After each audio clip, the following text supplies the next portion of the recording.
Welcome to Voices of America this evening. We have a newcomer, Miss Leslie. Thank you for joining us. We have a couple of regulars, Chris McDougall. Charlie was with us a little earlier, but he's feeling a little under the weather, so we're just going to do.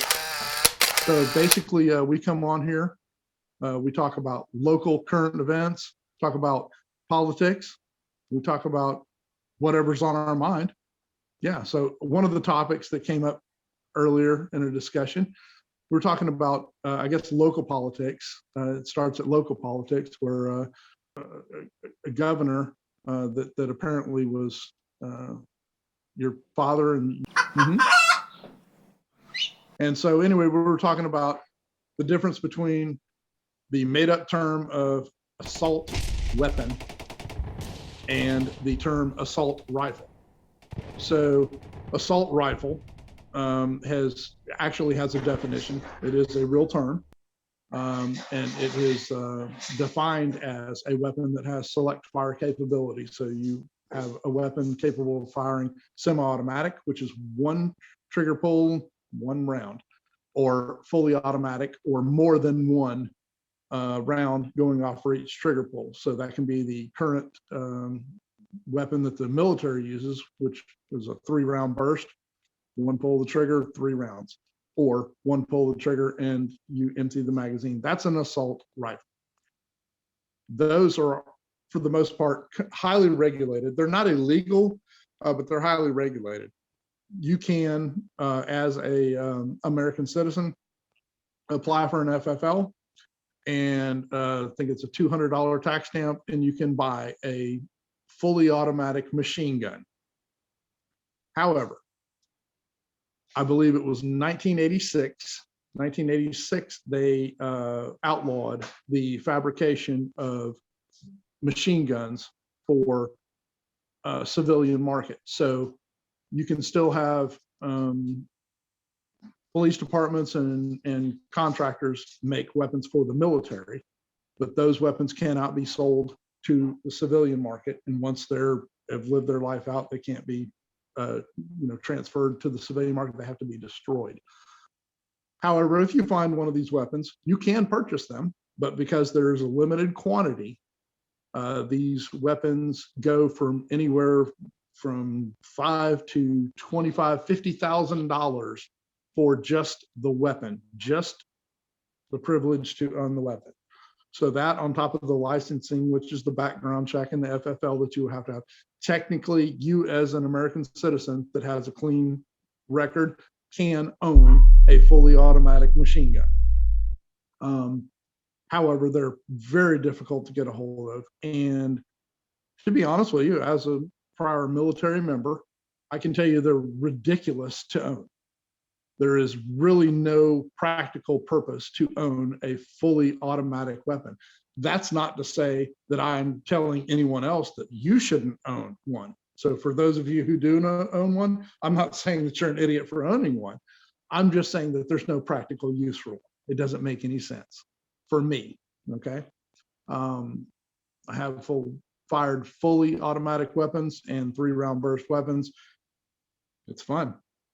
I ain't gonna lie. But it's not practical. It doesn't make any sense. Unless you have a 50 caliber machine gun mounted to something that holds it steady, it doesn't make any sense. It's not accurate. You've heard the term spray and pray. That's what you end up doing. You spray it and pray that you hit something, because it's all over the place.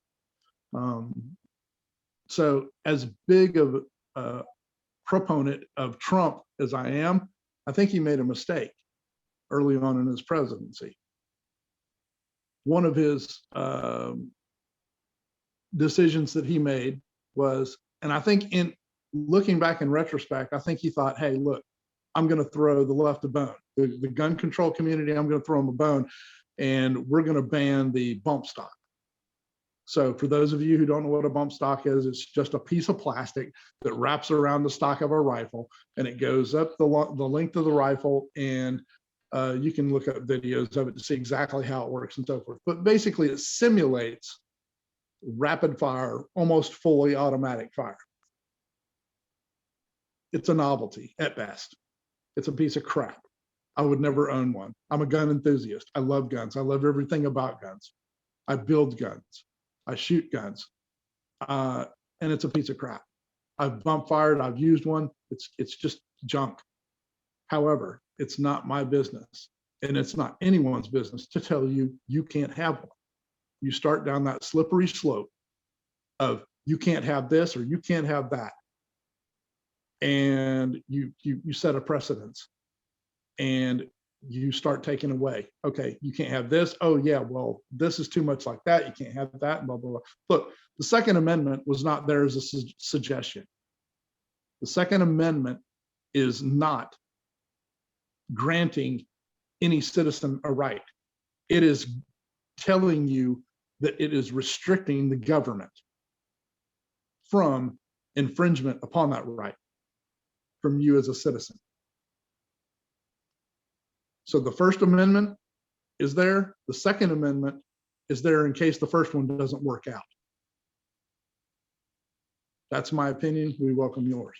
Any thoughts on that? I love it. I mean, we wouldn't be where we are today without what our forefathers have done. I mean, when gun laws were created, there was just one.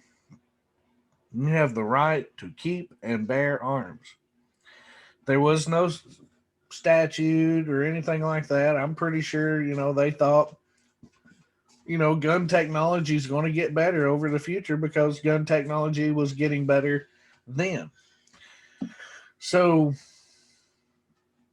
I mean, they knew that it was going to eventually get to what it was today. I just don't think they actually thought about, what it would be. But at the same time, they knew that we had to have the capability to protect our country, let alone ourselves. And they knew that. So they said we have the right to keep and bear arms. And, it's amazing how everybody is scared of guns and all. There's no need to be scared of a gun. I mean, it just sits there. Unless you pick it up, you aim, you hold it tightly, you pull the trigger, it ain't going to do nothing. Guns don't kill people. People kill people. That's right. That's not a bumper sticker. It's true. My son always says it's like a TV remote. It's not going to do anything unless you do something. Yeah. And, Right. I hear these people talk about gun violence. I don't know any gun that ever got up and just decided to shoot a bunch of people. And that was in like an epidemic in the late 80s too, when there was this like assault on SUVs, and they were they were really against these SUVs because they're gas guzzling and everyone. But you would hear in the news, SUV takes out a gas station. SUV takes out a family of, and it was as if this SUV was driving itself. No, it was some underage kid or somebody who didn't know how to operate a large vehicle going out of control again. But the same concept. The SUV didn't do shit. Yeah. It was the SUV was being operated by. And look, no matter how many gun laws you put into place, and no matter how many guns you ban, you will never be able to. At whatever point you can create a law that prevents a criminal from breaking the law, we can start to have a conversation. With that. I mean, but I want you to show me how you did that, because until you do that, you're not going to change criminals and their use of firearms. Exactly, because SUVs. You can ban every gun. Diesel fuel to blow up a fucking building. You can ban every gun in America. You can ban every damn gun in America, and guess what? The criminals here will still get their guns. Exactly. You will not stop evil people from doing evil things. Exactly. With your stupid laws. Mm-hmm. The only thing that will stop a bad guy with a gun. I mean, look at Europe. Good guy with a gun. They're still criminals with their guns, even though they've banned weapons. Yeah. I mean, that ought to tell you something. What thinks it's going to be any different here? It's not. No. And at whatever point too, they draw the line and say, look, I think it would be worse because you know what, we have borders. We've just got too much gun violence. We need you to turn in your guns. That's I would like to see them go from the shit about them being able to come into your home without a warrant, without notice, without even knocking. And that's getting I'm close. sorry, buddy, but you walk through my door, you're going to see a flash, and it ain't going to be a camera. It's going to be what knocks your ass back out the door the way you came in.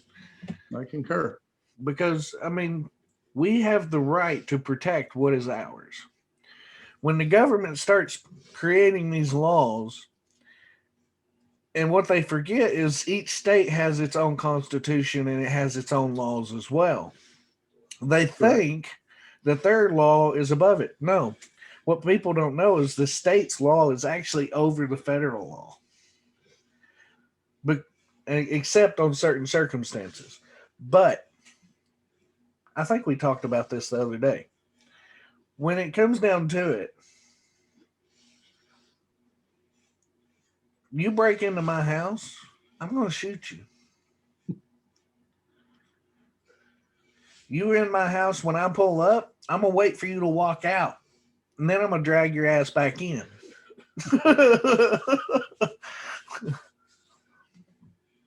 It's just... If you are a threat to me, my family, my neighbors, and that's actually one good thing here in Georgia. We have the castle law. And we also have a law on the books too, that if I'm out and about and someone is attacking someone else, I have the right to use my firearm to defend them. Mm-hmm. If they're at my house, they're on my property, I can use my firearm to defend them as well. Was it stand your ground? Yeah. It's a modified. Yeah, it's not called a modified stand your ground. It's a little different. Yeah. But basically, it allows me to protect someone else in need of protection. Mm-hmm. And yeah, I'm definitely grateful for that. And especially in the community. I mean, the community I'm in is a very gun friendly. Well, that's like here in Tennessee. Our governor has created this law where, we can open carry or conceal carry, which is wonderful. But now he's trying to get to the point where you don't even have to go and take a test and you don't have to have a background check and all this other stuff. I'm not liking that because you got to remember a lot of people have mental instabilities. And I'll be honest with you, I have mixed feelings. On that. And you and I may differ. Yeah. I mean, but I'm talking about suicidal tendencies, things like that. I know exactly where you're going with it, and I don't know that I'm guessing that our lines will probably overlap a little bit, but I think of it a little different. And again, I don't know exactly what you went through growing up and how you went, how you did growing up. I grew up around guns. Okay, this is part of my heritage. As far back as I can remember. I mean, my dad was holding the gun against his shoulder and let me pull the trigger. That's how small I was when I was shooting guns to begin with. And then going into the military and, being thrust head first into all kinds of weaponry. Yeah. And however, that's like going to the psychiatrist now, which I don't agree with. If you go to see a psychiatrist, they start freaking out and they're like, "Oh, you're seeing a therapist, you can't have a gun." And that's fucked up. Right. Because sometimes you're just going for, simple stuff. But no, I see your point though. I mean, look, if you take somebody like me who has the background I have, I don't see a problem at all with everybody I grew up with. Okay, that's fine. Everybody has a gun. Yeah. But now we're talking about potentially a kid who grows up chewing on Tide Pods is able to go down. You see where I'm coming from. I'm going to go buy a gun. Okay. There's a discussion to be made there. I get it. Yeah. Because like this generation, one, we had our asses busted when we were kids. Your generation through my generation, and my generation was the last one to have its ass busted in school. And I have seen the kids grow up behind me with an attitude that rivals anything I have ever seen. And there's no respect for the elderly. And then when you do show respect toward women, it seems that some of the women that are younger than me, they get mad that you're showing them respect. It's like, you go to open They the almost door. take it as chauvinistic. Yeah. And you're trying to, that was the way we were raised. A female walks to the door, you open it. Now that they shut it right back, and then they open it. I'm like, okay. Lisa, you grew up in Georgia, did you not? Okay. I don't know if your audio is on. Okay. Tennessee, me. Yes. Did you grow Tennessee. up in Tennessee? You grew up in Tennessee. Mm-hmm. Okay. So yeah, Lisa grew up in Georgia though. Yeah, her audio is not working. Yeah, we can't hear you, I'm sorry, Lisa. yeah, I'm sorry. I don't have good audio from you, Lisa. But yeah, I mean, it's not that you're disrespecting them. I guess it's where they're taught that they're supposed to be tough now or something, and that men aren't supposed to help them do anything or something. I have no idea. It just blows my mind. And it seems like the courteous, chivalrous kind of guy doesn't exist anymore. The manly man doesn't exist anymore. The Dukes, the John Waynes, the Lone Ranger type men, they don't exist anymore. These kids growing up are the Adam Sandlers, the Will Ferrells, these fuck offs, basically, is what I call them. So Leslie, you grew up in Tennessee then? Leslie? Yes, I did. Okay. And so you've pretty much lived there your whole life? I have. Okay. So I'm not going to ask you how old you are, but I'm guessing you're probably closer to Will's generation. He's considerably younger than I am. I'm 50. And so I was, when I was coming up through in my teenage years were the 80s, and so forth. That, I mean, there was, I could almost see it. Like at the end of probably the 80s, I saw like the chivalrous movement just kind of like fizzling away. And you started seeing less and less, people more offended by it than they are, honoring it. Did you see a similar change? How do you generally see or feel about that? Yeah, definitely. I think so. Well, that was like another thing, I watched as our, and you probably did too, our grandfathers grow up, and there was no paper signing. There was no contracts. There was no agreements. It was your word and a handshake. It was a handshake. Yeah. Sure. And I did that the other day, This guy was going to sell me a truck. I shook his hand.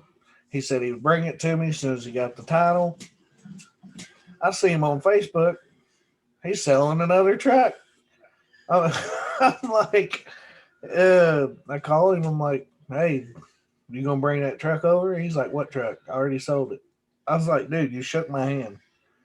And then I got mad and I posted a post on Facebook. I said, I've come to realize finally that the word of a man does not mean squat anymore. And that's sad. Yep. When you say something, and I'm this way. If I say I'm gonna do it, I'm gonna damn well try 100% to do it. But and make it up to you if I don't. Yeah, and in one way or another, I'll try. And it just seems like it's just dust in the wind to people now. It's a new honesty. generation.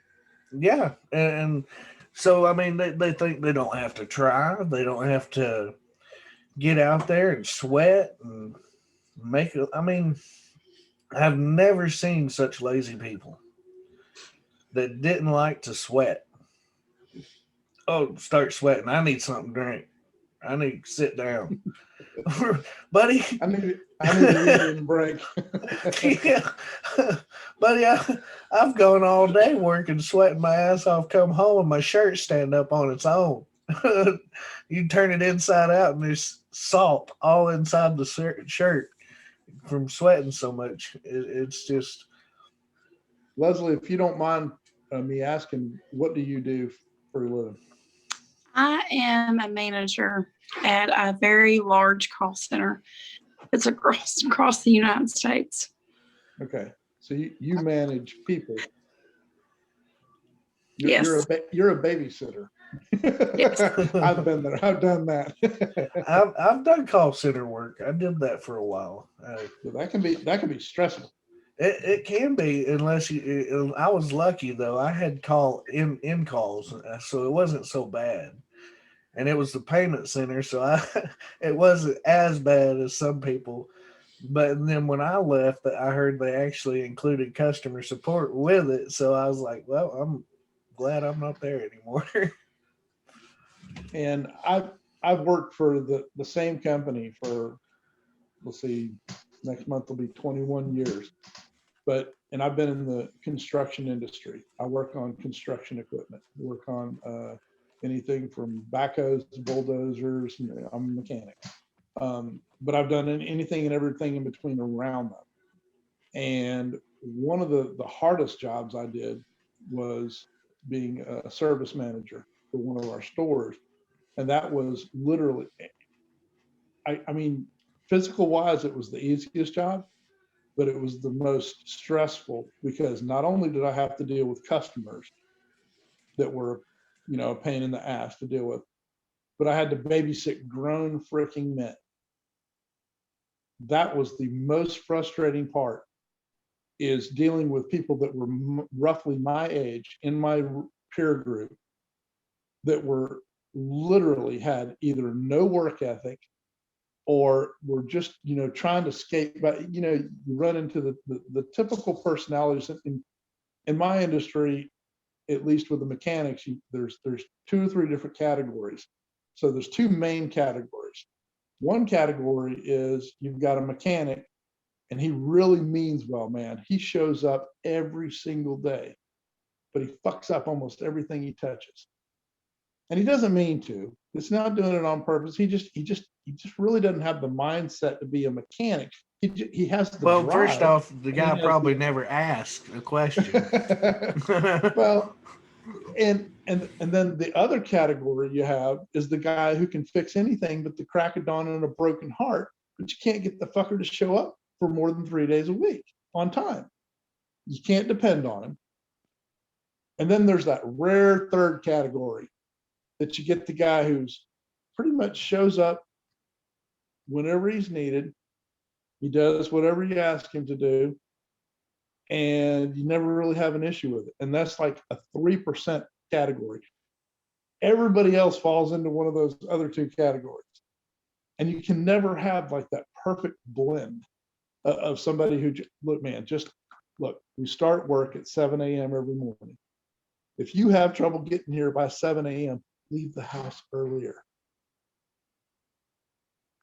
I don't really care about, all 3 of your ex-wives and all the crap you got going on in your life. You got to keep that stuff at home. You can't be leaving at noon every day because you got to go bail your second ex-wife out of jail. That's a true story. I had to literally recover one of the service trucks we have out of impound because one of my mechanics' ex-wife cut her own hair, put it in a bag, threw it in the back of his service truck, and then called the police saying that he had come over. Well, I knew that he hadn't done it because he had been at the shop. I knew where he was at. So anyway, that's just the Jerry Springer kind of bullshit that goes on in my industry is just amazing. It just blows my mind. But this was one of the guys that literally was a really good mechanic, but he just had all this Jerry Springer drama going on outside. And I was just like, man, you could just really have thrived in this industry had you not decided to side with Jerry Springer. Trust me, call center life is that. You hear it all, don't you? Yes, Every excuse under the book. it is. It is just like that.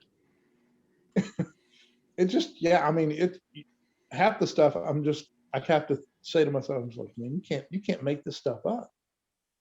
I could write a book. I could write a comedy, a whole sitcom about this stuff and just change the names to protect the innocent. It's hilarious, but then it's like, I still have to deal with it. It's real life stuff. So I'm still at the same time, even though I have to laugh at it, I'm just like, oh my God, I still have to deal with this situation. I still have to. What's comical for me is maybe in a management, I get the emails from all across the company, because whenever someone's absent, they have to send it to a workforce management email, and it gets sent to all the managers. So literally all day long, I'm getting email after email after email across the whole company. So I see all these emails from these call-ins, and I'm not gonna lie, like some of these, I'm like sitting here dying laughing. I'm just like, really? You actually called in and said that? My company used to we had this after hour service that we hired another company to do an after hours. And basically they would transfer the information, to us, and we get it via fax in the morning. And normally it was reserved for customers. Well, somehow or another, our employees found out that, hey, they would transfer whatever information they needed, what they needed. So we had several employees that started, hey, they would call in late the evening before, call in to the service going, hey, would you send a message to our branch where I'm not going to be in the morning? So we started to see that, hey, wait a minute, this is going to be a problem. They're not calling their managers, they're calling this after hour service so that we get this fax in the morning and that hopefully they don't have to talk to anybody. And we actually get this fax in one morning, and this is shortly after I took over as a service manager. We had a brand new manager came in after I did. So we're kind of a new management team already dealing with these people. And the first thing I had to deal with was, people showing up on time. And finally I get that half corrected. And we get this fax comes over the machine one morning, and it says, Bo was the mechanic in question here. Bo is not feeling well. He won't be coming in today. This is on a Thursday. He won't be coming in today. Probably not good for tomorrow either. This comes over the fax. Probably not good for tomorrow either. This is Thursday morning, and he's already telling me that he doesn't think the Friday doesn't look good either. Like, well, you know what? Neither does Monday, buddy. Or Tuesday, or Wednesday, or Thursday. So that's funny. They took advantage of, hey, this is the path of least resistance. I don't have to interact with anybody. All I got to do is shoot out this thing, and I can just disappear for a couple days. That's like I worked for a company, both me and my wife, and they got tired of people calling in and leaving their excuses. Mm-hmm. That they got a program on their computer, and the night before, you would write in if you were coming to work or not. And if you wrote that you was coming to work and you didn't show up, you got fired. That was part of it. It was some kind of program. It was like Victor or something. Yeah, but I'm sure all the people were adults too, though. That's what blows me away. Yeah, I would expect this kind of bullshit from a 16 to 18-year-old kid who's just finishing high school, hey, whatever, got all this other crap going on, I went out drinking with my friends, blah, blah, blah. That's Yeah, the kind of bullshit you pull off before you're 20. Get This that stuff, shit out of your was system going on while with you're 30-year-old men, grown young. men. And that's one thing we did notice is it was usually the men between the ages of 18 and 35. And usually the women would always come to work. There was nothing to stop them from coming to work. And except for my wife being pregnant. Other than that, she was there every day too. I'm gonna have to go, guys. Oh, you're fine. I'm in Thank another you for stopping conservative- by, and Yeah. hope you Leslie, come and thank join for us joining again. us. Yeah, I will definitely. I'm in another conservative group and they're blowing up my phone, so I'm gonna go check them out and see what's going on. No Okay. worries. Now you know why I haven't been live so much. But I'll be going back live soon. Well, I appreciate you inviting me. I enjoyed it. Hopefully I'll be back on or whenever y'all go back on. Yep, I'll send you the numbers and you just come if you can, and if you can't, that's fine. We understand. Yep. Okay. Thank Take you. care, Leslie. All right. Bye-bye. Bye.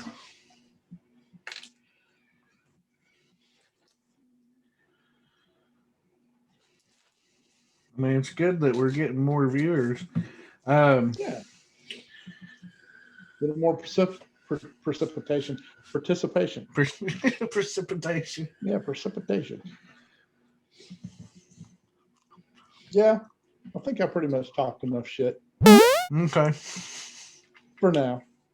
Well, put your ending statement in and we'll call it over. Thank you for joining us for this episode of Voices of America. We would really love for you to come and join us. If you want to come talk about whatever, we're open to hear it. You can check us out on our website or our YouTube channel. It's Voices of America, past, present, and future. Got to add that past, present, and future in there, or you won't find our videos. But anytime you want to check us out, shoot us a message. We'll see about getting you in. We appreciate any and all patronage. Thank you very much, and we'll talk to you guys later.